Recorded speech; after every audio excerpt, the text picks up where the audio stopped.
बिस्मिल्लाहिर्रहमानिर्रहीम, अस्सलाम वालेकुम। पाकिस्तान और दुनिया भर में देखने और सुनने वालों को अब्दुल कादिर का सलाम। पाकिस्तान में 2 अगस्त की रात है। मुल्क की मौजूदा सूरत-ए-हाल को देखा जाए तो 3 तरह की बहस जारी है। पहली ये कि क्या इमरान खान की रिहाई बहुत करीब है, उसके लिए ग्राउंड के ऊपर और पसे पर्दा कुछ चीज़ें चल रही हैं, क्या वाकई उसके बाद कोई डेवलपमेंट होने वाली है।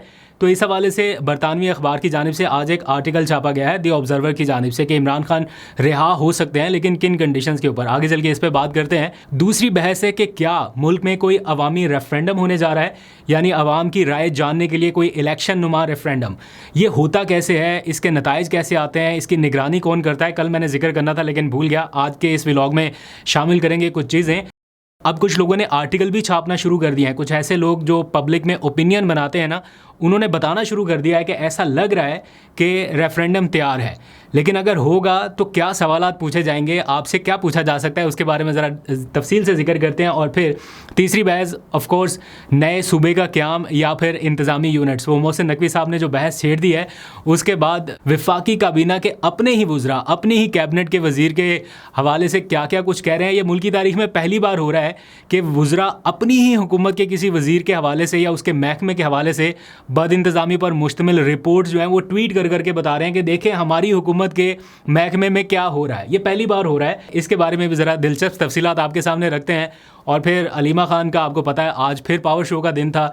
बन्नू, करक, कोहाट ऐसे इलाकों में उनकी जो मुहिम है स्ट्रीट मूवमेंट, वो ज़ोरों शोर से जारी है। और आज उन्होंने बड़े वाज़े अंदाज में कह दिया कि ये सफ़र इमरान खान की रिहाई पर ही ख़त्म होगा। कुछ मनाज़र भी आपके सामने रखने हैं। और फिर सुप्रीम कोर्ट ने तो इमरान खान की वो हस्पताल मुंतकली के हवाले से एक दरख्वास्त जो है वो समाअत के लिए मंजूर की है ना।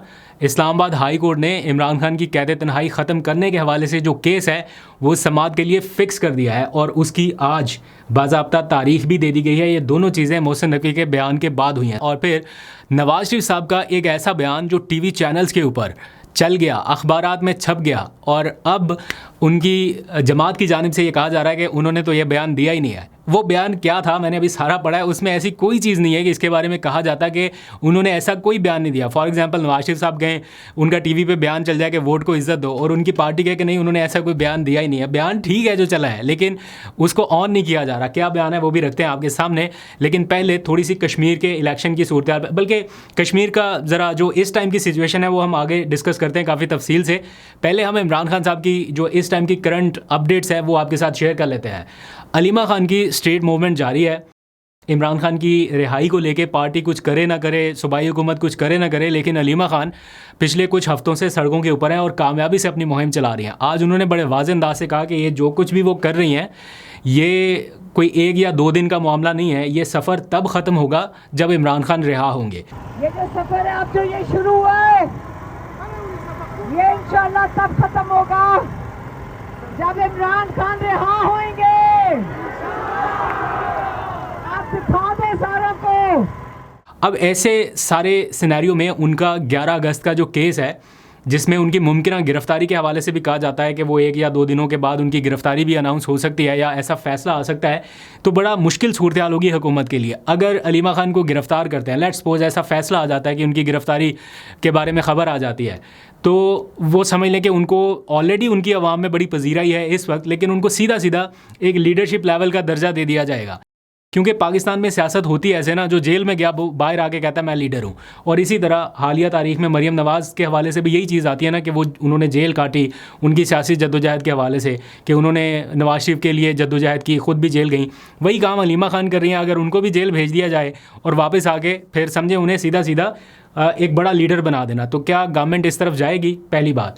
अगर नहीं जाती तो फिर वो जो मूवमेंट चला रही हैं उसमें बड़े पैमाने पर लोग उनके साथ जुड़ते जा रहे हैं और ये काफ़िला दिन ब दिन बढ़ता जा रहा है और प्रेशर भी वो बिल्ड करने में कामयाब हो रही हैं। जो वो पार्टी से एक्सपेक्ट कर रही थी कि पार्टी ये करे, हुकूमत ये करे, अब वही प्रेशर जो है वो ख़ुद अपने तौर पे बढ़ा रही हैं। तो ये एक सिचुएशन क्रिएट हुई है। दूसरी जानिब कल की खबर ये थी कि सुप्रीम कोर्ट ऑफ पाकिस्तान ने इमरान खान की हस्पताल मुंतकली के हवाले से जो उज़्मा खान की दरख्वास्त थी उस पर लगे सारे एतराज़ात ख़त्म कर दिए थे और ये कहा गया था कि इसको समाअत के लिए मंजूर किया जाएगा। दैट मीन्स कि सुप्रीम कोर्ट से अब इमरान खान की हस्पताल मुंतकली के हवाले से कोई ना कोई फ़ैसला आना है। वो अगले हफ्ते आ जाए, वो 20 दिन के बाद आ जाए, लेकिन सुप्रीम कोर्ट ने जब केस समाअत के लिए फ़िक्स कर दिया और फिर उसमें जब ये चीज़ें रिकॉर्ड पे आएंगी कि वाकई उनकी तबीयत नासाज है और चीफ जस्टिस की जानिब से अपना जो नुमाइंदा एक भेजा गया था सलमान सफदर, उनकी रिपोर्ट भी सामने होगी कि वाकई उनकी आँख ख़राब है, तो सुप्रीम कोर्ट क्या हुक्म दे सकती है। दूसरी जानिब इस्लामाबाद हाई कोर्ट से अपडेट ये है कि उनकी कैद तन्हाई ख़त्म करने के हवाले से जो उनकी फैमिली की एक पिटिशन थी, आज वो भी समाअत के लिए फ़िक्स कर दी गई है। अब 6 अगस्त को जस्टिस खादिम सोमरू इस हवाले से केस की समाअत करेंगे। उन्होंने छुट्टियों पर जाने से पहले अडयाला जेल के हुक्काम से ये रिपोर्ट मांगी थी कि इमरान खान से मुलाकातों का रिकॉर्ड हमारे सामने लेके आएँ कि उनसे कौन कौन मिल रहा है इन दिनों में, क्या वाकई वो कैद तन्हाई में हैं, और अगर हैं तो क्या अदालत का ऐसा कोई फ़ैसला है कि उन्हें सज़ा के तौर पे कैद तन्हाई भी साथ में सुनाई गई। अगर नहीं तो फिर उनसे मुलाकातें होनी चाहिए, नहीं हो रही तो फिर रिपोर्ट जो है वो प्रॉपर पेश करें। तो अब 6 अगस्त को अडयाला जेल के हुक्काम वो रिपोर्ट पेश करेंगे, तो देखते हैं क्या डिसीजन वहाँ से आता है। फिर बरतानवी अखबार की जानिब से आज एक आर्टिकल छापा गया कि इमरान खान मेडिकल ग्राउंड्स पर बहुत जल्द रिहा हो सकते हैं। उन्होंने कोर्ट तो उनकी फैमिली को किया कि फैमिली मेम्बर्स के मुताबिक या उनके ज़राए ऐसा बता रहे हैं, लेकिन ये चीज़ें अब पेनिट्रेट होना शुरू हो गई हैं। लेकिन साथ में वो ये बता रहे हैं कि अगर हुकूमत को कोई एतराज़ नहीं हो तो फिर उनकी रिहाई मेडिकल ग्राउंड्स के ऊपर हो सकती है। तो हुकूमत क्यों एतराज़ करेगी, ये सबके सामने है। हुकूमत का अगर एतराज़ नहीं करती तो फिर हुकूमत में रह पाएगी, ये भी एक अपने आप में क्वेश्चन है। तो इन डायनामिक्स में जो पिछले 48-72 घंटों में डेवलप हुए हैं, जिस तरह से बयानात दिए जा रहे हैं, जो तलखी इस टाइम महसूस की जा रही है, जिस तरह से PMLN के बड़ों की मीटिंग्स हो रही हैं, तो वो इंडिकेट कर रही हैं कि आने वाले मंजरनामे में कुछ भी एक्सपेक्ट किया जा सकता है। आज मैं देख रहा था कुछ सहाफ़ी जो हैं वो अनकन्फर्म्ड ये खबरें लगाना शुरू हो गए कि इमरान खान के सेल में वो एयर कंडीशन लगा दिया गया, ख़ुद बता रहे हैं गैर मुसद्दका इतलात। तो इस तरह की चीज़ें आहिस्ता आहिस्ता आपको इंडिकेट करेंगी जैसे जैसे मामला आगे बढ़ेंगे। बहरहाल हम रिलाई करेंगे कन्फर्म या मुसद्दका मालूमात की हद तक। अवामी रेफरेंडम के हवाले से कल मैंने थोड़ा जिक्र करना था, वो कल मिसिंग हो गया। 2-3 और बड़ी इंपॉर्टेंट खबरें हैं। नवाज शरीफ साहब का एक ऐसा बयान जो टीवी चैनल्स के ऊपर चल गया, अखबारात में छप गया, लेकिन PMLN उसको ऑन करने के लिए तैयार नहीं है।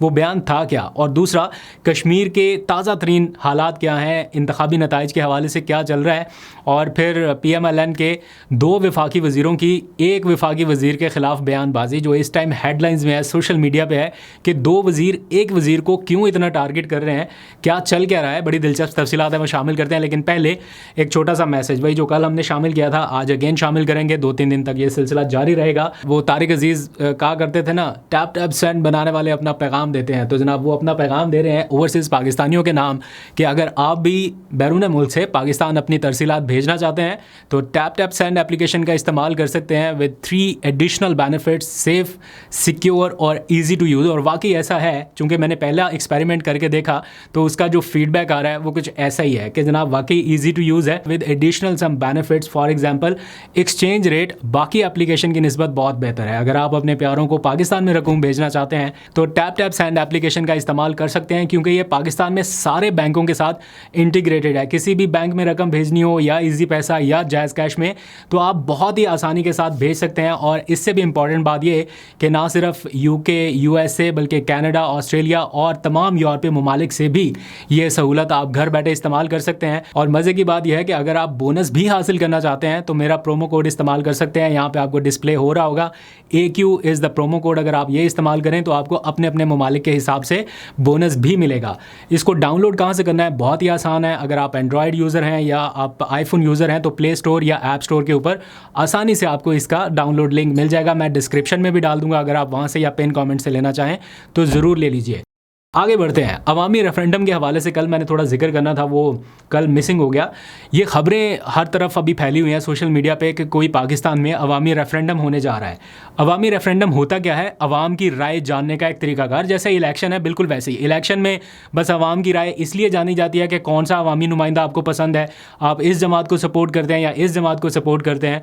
अवामी रेफरेंडम में ये होता है कि आपके सामने पर्ची पे 2 सवाल होते हैं। आपसे पूछा जा सकता है फॉर एग्जांपल सदारती निज़ाम या जमहूरी निज़ाम, नए सूबे या नए इंतज़ामी यूनिट, इस तरह के क्वेश्चन आपसे पूछे जा सकते हैं। एंड देन आप फिर उसका जो जवाब देते हैं वो कहते हैं कि ये अवामी रेफरेंडम है। अब तक पाकिस्तान में टोटल 4 रेफरेंडम हुए हैं। 2 का तो मुझे पता नहीं, बहुत पहले हुए हैं, बाकी 2 का भी कोई इतना पता नहीं है क्योंकि सियासी होश से पहले ही हो चुके थे। एक जनरल ज़िया ने कराया था 1984 में और दूसरा परवेज़ मुशर्रफ ने कराया था 2002 में। उसके बाद से अभी तक कोई अवामी रेफरेंडम नहीं हुआ। हाँ, 8 फरवरी 2024 के इलेक्शन को लोग ज़रूर कहते हैं कि ये एक रेफरेंडम था कि अवाम ने अपना फैसला सुनाया था किसी के हक़ में। बहरहाल वो उस तरह का रेफरेंडम नहीं था कि उसमें कोई पर्टिकुलर क्वेश्चन पूछा जाता, ऑल्दो के लोग उसको मंसूब करते हैं।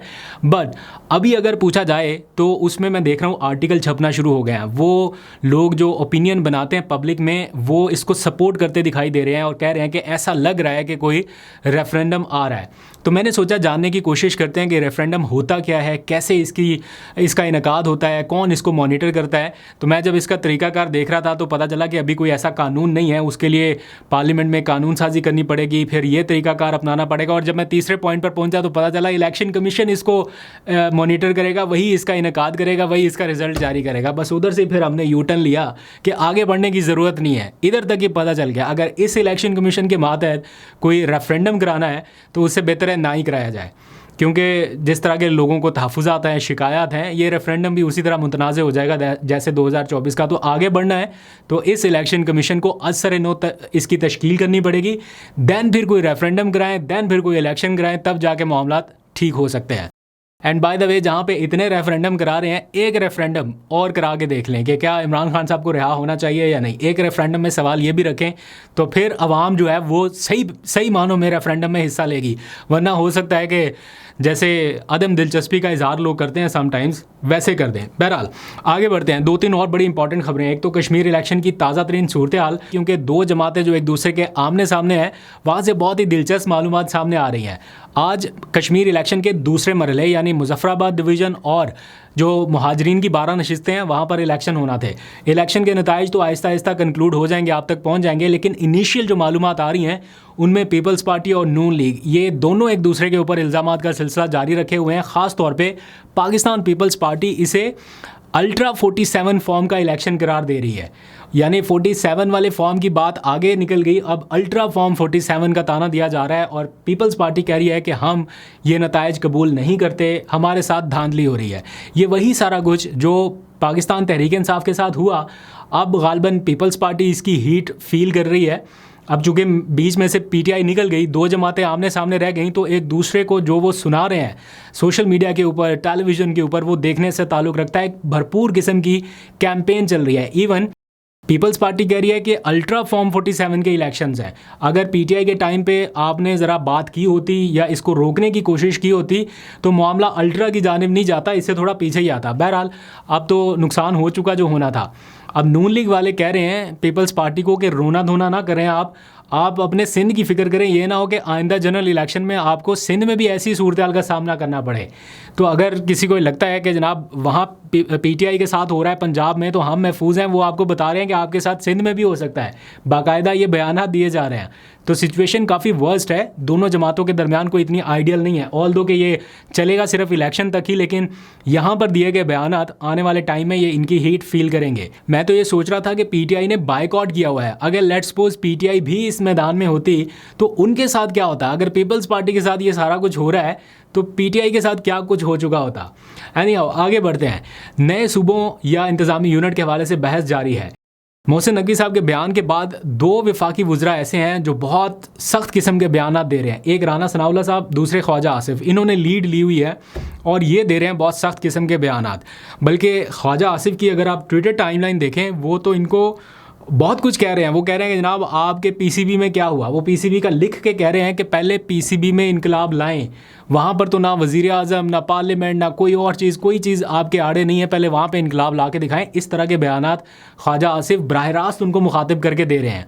कल तक कह रहे थे कि ये पावर हाउस है, आज उसी पावर हाउस को कह रहे हैं कि पहले अपने पीसीबी में इनकलाब ला के दिखाएं। दूसरा, मैंने पहली बार देखा कि कोई वफाकी वज़ीर अपने ही कुलीग वज़ीर की वजारत में बद इंतज़ामियों को यूँ पब्लिकली आके बताए कि जनाब हमारी ही हुकूमत के इस वजारत में बद इंतज़ामी हुई। वजारत दाखिला के हवाले से डॉन अखबार ने कुछ दिनों पहले कुछ मुबैना बद इंतज़ामियों की एक ख़बर जारी की थी।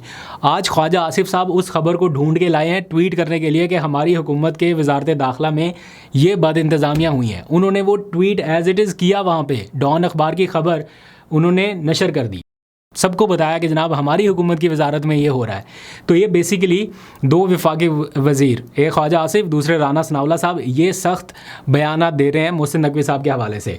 अब राना सनाउल्लाह साहब का तो समझ में आती है ये बात, क्योंकि अगर मोहसिन नकवी नहीं होते तो राना सनाउल्लाह वज़ीर दाखिला होते, तो उनके होने की वजह से राना सनाउल्लाह साहब अब वज़ीर दाखिला नहीं हैं, तो शायद इस वजह से भी वो सख्त बयानात दे रहे हैं। लेकिन ख्वाजा आसिफ का क्या इशू हो सकता है, आई डोंट नो। लेकिन जब से ये ख़बरें चलीं कि नवाज़ शरीफ साहब ने इसके ऊपर बड़ा सख्त रद्द-ए-अमल दिया, या उन्होंने इंटरनली ये फ़ैसला कर लिया कि हम इसको टेक ऑन करेंगे, ऐसी ख़बरें उनके हामी जो जर्नलिस्ट हैं उन्होंने शाया की हैं कि कल की मीटिंग के बाद ये सारा कुछ हुआ। तो उसके बाद शायद कुछ वज़रा की जानिब से ऐसे बयानात आना वो उसका इम्कान था, और एग्जैक्टली वैसे ही हो रहा है जनाब, धड़ाधड़। हालांकि मोहसिन नकवी उस बयान के बाद खामोश है, वो कोई और बयान नहीं दे रहे, लेकिन दो वज़रा जो हैं वो टेक ऑन कर रहे हैं, और ये मामला अभी रुक नहीं रहा। पता नहीं कल परसों शायद थोड़ा सा और आगे बढ़े। अच्छा, इससे भी दिलचस्प बात यह कि कल PMLN के 4 बड़ों का, जिसमें नवाज़ शरीफ थे, मरीम नवाज़, शहबाज शरीफ और इसहाक डार साहब, इनका इजलास हुआ। तो उसके ख़त्म होने के बाद TV चैनल्स के ऊपर ये ख़बर छपी या ब्रेकिंग न्यूज़ में चली कि नवाज़ शरीफ साहब ये कह रहे हैं कि जमहूरियत बेहतरीन इंतज़ाम है या बेहतरीन निज़ाम हुकूमत है, और हुक्मरानी का हक़ सिर्फ़ अवाम को है। ये बयान उनके नाम से मंसूब चला TV चैनल्स पे, मैंने खुद देखा, टिकर्स वगैरह चल रहे थे, फिर बाद में ब्रेकिंग न्यूज़, फिर अखबारात में भी चला। आज मैंने देखा कि मरीम औरंगज़ेब साहबा ने ये कहा कि नवाज़ शरीफ से मंसूब जो बयान TV चैनल्स के ऊपर चल रहा है या अखबारात में चल रहा है, उन्होंने ऐसा कोई बयान नहीं दिया, क्योंकि नवाज़ शरीफ साहब का जो भी बयान होगा वो पार्टी के सेक्रेटरी इत्तलात की जानिब से या फिर उनके ट्वीट की तरफ से जारी किया जा सकता है। अदरवाइज़ ये जो मेरा ख्याल है कुछ लोगों ने ज़राए से ये ख़बरें चलाना शुरू कर दी, इस खबर में कुछ गलत बात नहीं है। अगर नवाज़ शरीफ साहब ये कहते हैं कि जमहूरियत ही बेहतरीन निज़ाम हुकूमत है, या फिर ये कहते हैं कि हुक्मरानी का हक़ सिर्फ़ आवाम को है, इसमें कुछ गलत नहीं है। लेकिन चूंकि इस टाइम मंजर कुछ ऐसा है कि ऐसी सही बात करना भी उनके अगेंस्ट जा सकता है या कुछ लोगों को नागवार गुजर सकती है, तो उन्होंने फ़ौरन कहा कि उन्होंने ऐसा कोई बयान नहीं दिया। तो जो लोग कल से कह रहे थे कि वो जनाब मामलात अपने हाथ में और बहुत ही को टेक ऑन करने की पोजीशन है, ऐसा कुछ नज़र तो नहीं आ रहा। खैर, अभी तक के लिए इतना ही। अपनी राय का इज़हार ज़रूर कीजिएगा और अपना बहुत सा ख्याल रखिएगा। अल्लाह हाफ़िज़।